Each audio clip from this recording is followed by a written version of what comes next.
jeje wejeje ukavuna umuheto yo salam yaro none se nshimeze bite shasiga siga none se mwaka wageze kuki mwaka w'utukira ariko wabonye umukene w'umwaka w'ufite wagira ngo ni gatumwa uzubagira ngo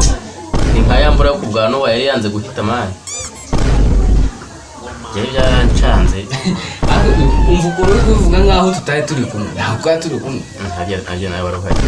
ahubwo navugaga byanjye nanjye tutaruhaye aho kibere kiri mare none se nyine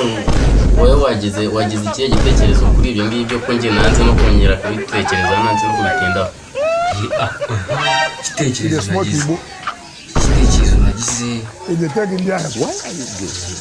igitekerezo nagize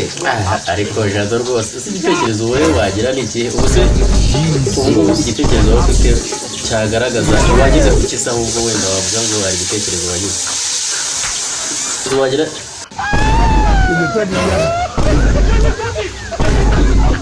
igitekerezo gitagukuye aho ngaho wicaye ngo uba ufite ibyo wakoze kirimo igitekerezo nyabaki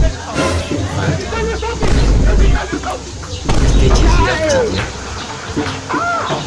twari turi kumwe uko igihe cyose mpora nkubona aha ngaha utava aha ngaha waba warahinduriye hera hanyuma wowe wakoze iki wageze kuki wenda wimbaza ibyo ngibyo ariko ngiye nitwirukankanye imisozi yego mbwira icyo wakuye ese yewe nimbe nanjye icyo gitekerezo nakigize wa mungu wo kwa Karoli wa wundi ngira umwaka kushize umbwiye gusa nta kintu kizimura avuga ngaho mbwira mu yose ibyo bya byose naho ikigo njyewe nguha ibitekerezo bizima ukavuga ngo umwaka urangiye we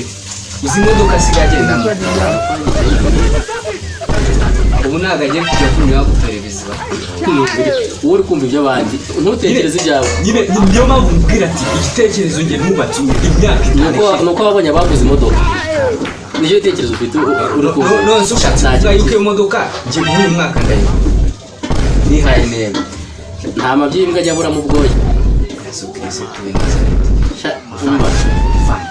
ubwo turi kuganira nta naho ararengereye nta mabyimbwa